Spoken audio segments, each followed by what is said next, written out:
and the other is the ethics, and they're equally important. You don't want an interpreter who has the skills but is unethical and exceeding their role, and you don't want the interpreter who is very ethical but doesn't have the skills to interpret. So those, you just always need to remember that there are those two things that are equally important. So Cindy talked a little bit about the service providers and how they can contribute to the problem. The three of us have individually heard firsthand horror stories about the kinds of things that are happening when interpreters are used, and as Cindy pointed out, it's both the fault of the service provider and the interpreters. You usually don't see these problems if you have a trained interpreter and a trained service provider. Do you want to share other stories?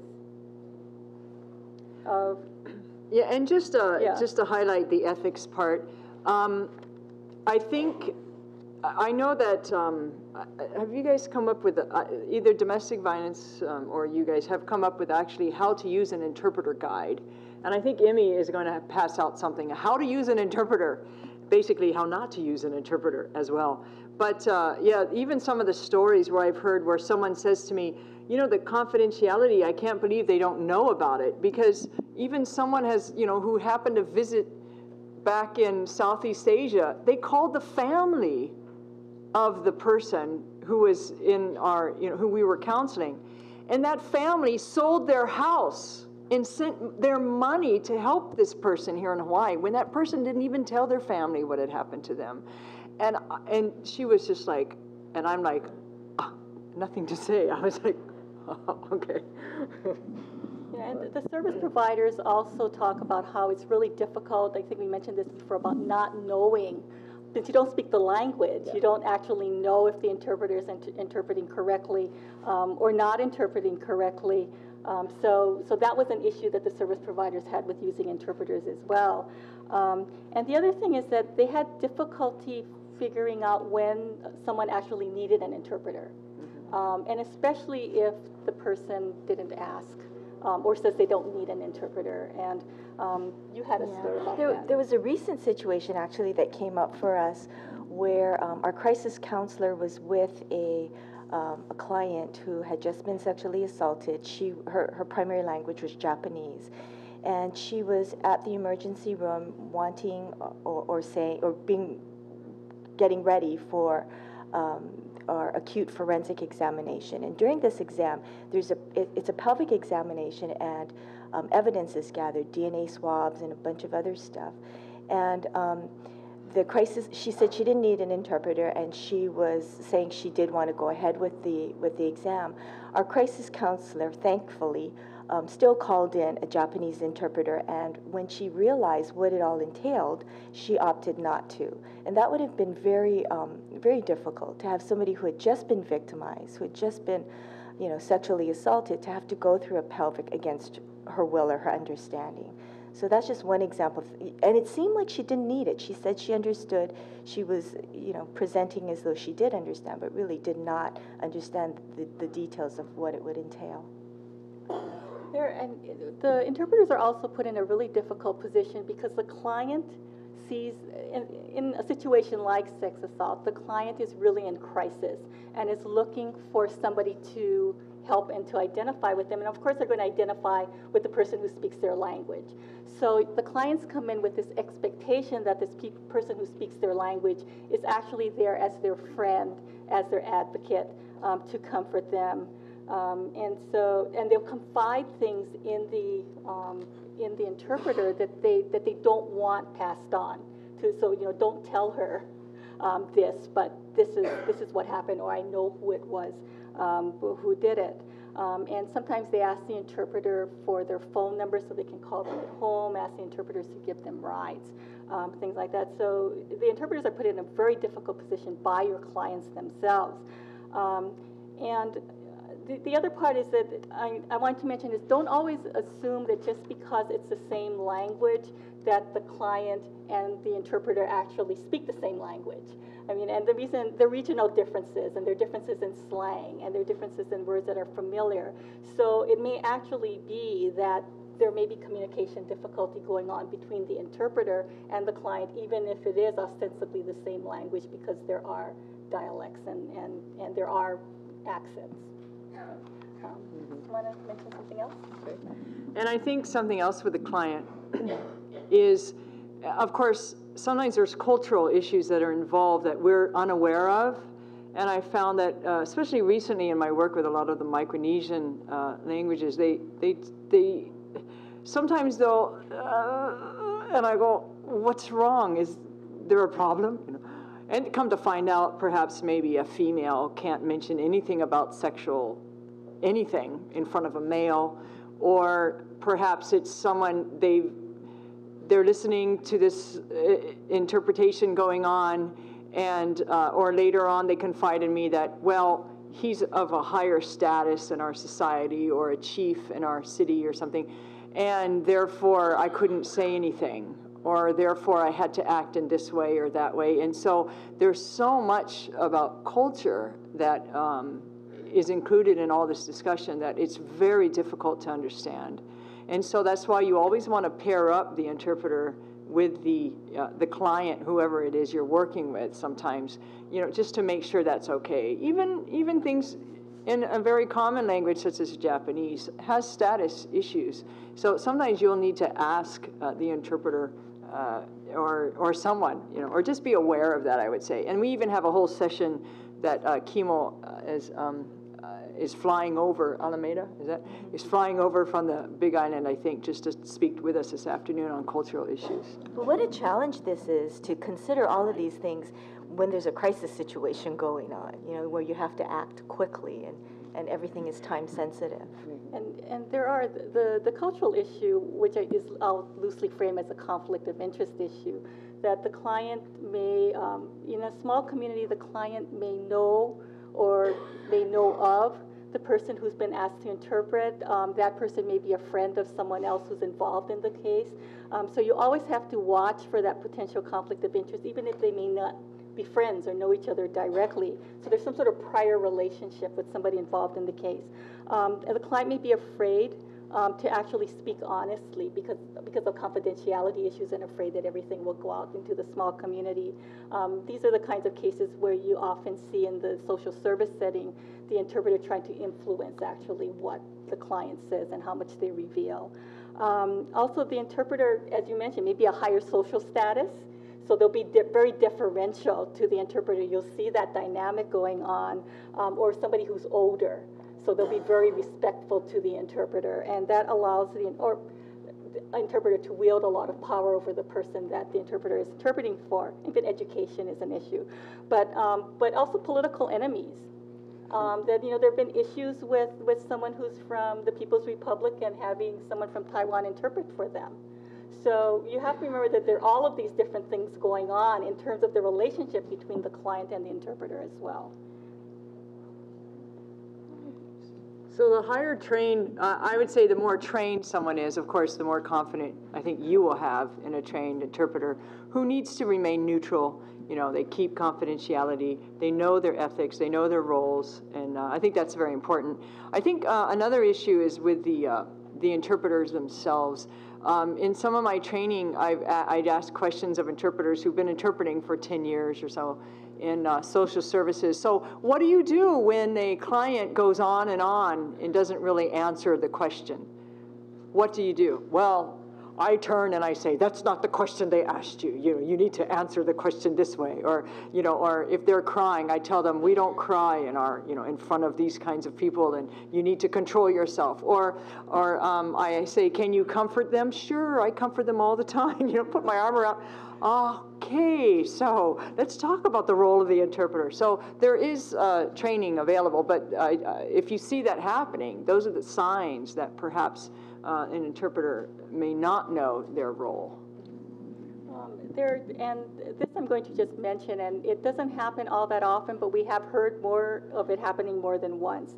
And that's interpreters having a side business, like a real estate business, or their husbands or their spouses having a real estate business, or selling jewelry on the side, and trying to get the client to buy other things from them, or to buy real estate, or use their spouses for real estate. So be aware that, again, if there's contact going on outside, these are the kinds of things that may be going on.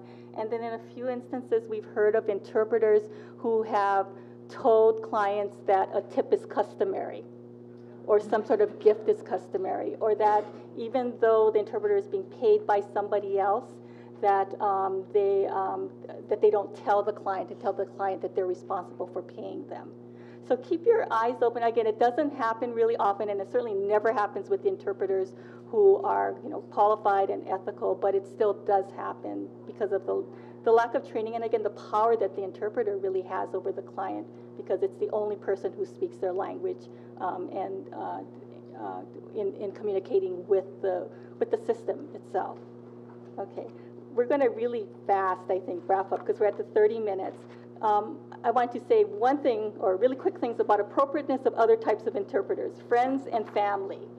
So you know that if you're having a friend and family to interpret, that they're going to color everything that's said, no matter how neutral they attempt to be. So you really have to, you shouldn't. If there's any way you can avoid friends and family, you should not be using friends and family. Ministers, don't use ministers, because they really, again, people who are respected in the community really will affect what the client will say. Volunteer. And sometimes this is difficult because the clients themselves want their friends and family and are requesting it. So it becomes a challenge to help them to understand why that's not appropriate. Thanks. Volunteers, if you have volunteer interpreters, they still need to have the skills and know what their proper role is. And then employees, that I guess more agencies are looking to employees and hiring bilingual employees. If you have an employee who's bilingual and it's not their job to interpret, and you have them interpreting for everybody that's in your office, no matter what the service is, that employee is going to get burnt out really fast. So, if you're taking for granted that your bilingual employees are at your service to do interpreting throughout the organization, rethink that, or pay them more, or do something, or hire them just as an interpreter.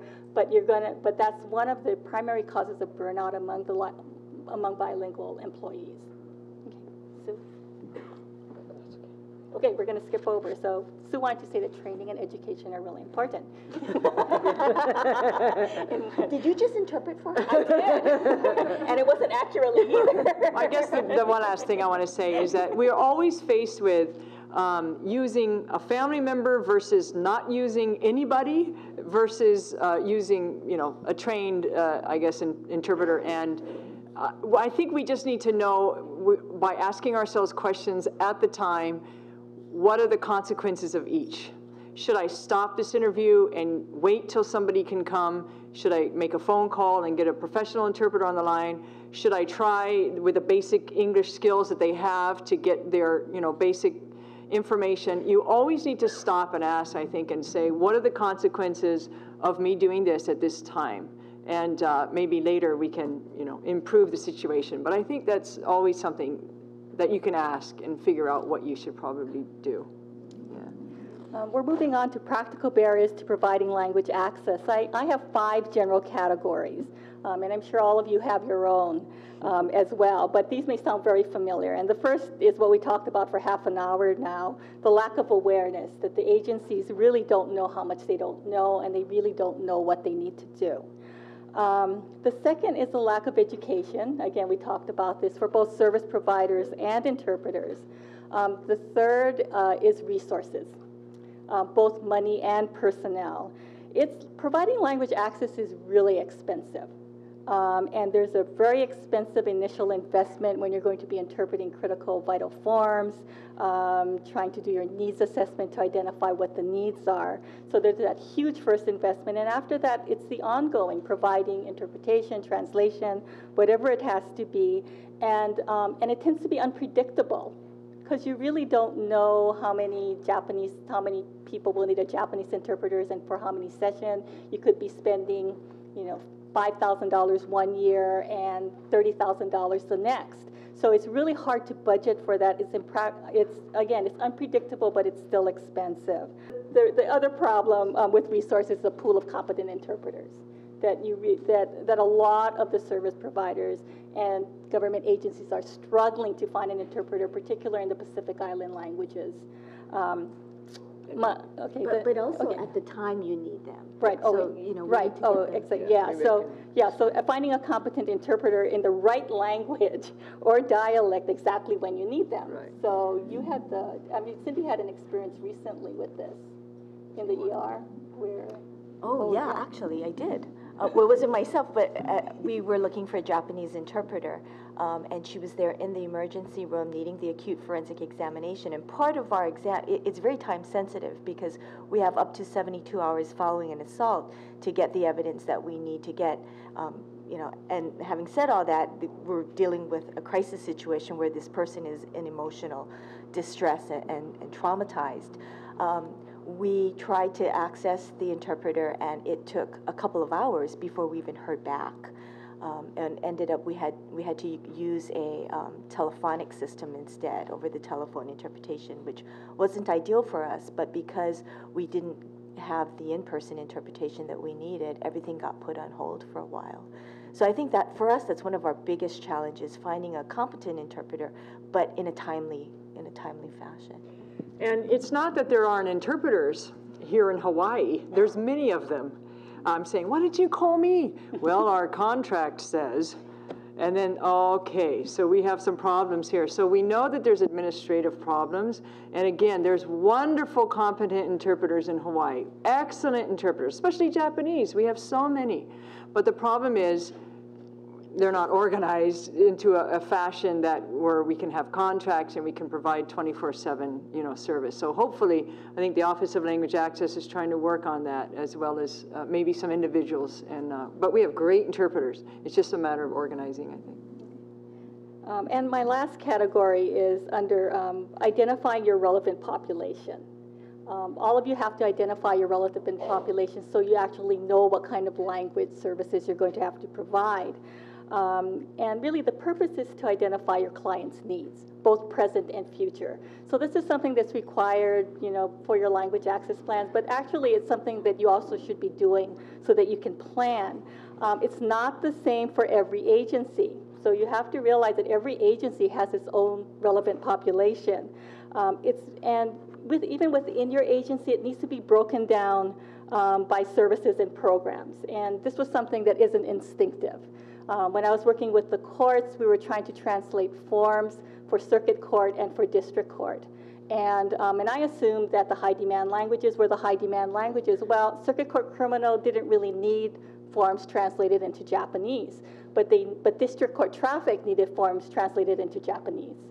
So it was really a good lesson for me to know that you really have to break things down by the service because your populations may not be the same, even though it's within the same agency. Your population will probably change over time. So you have to keep on top of it because, migration into Hawaii is constantly changing. So again, you have to monitor it as part of what your language access plan should include. The difficulty with Hawaii is there's no dominant language.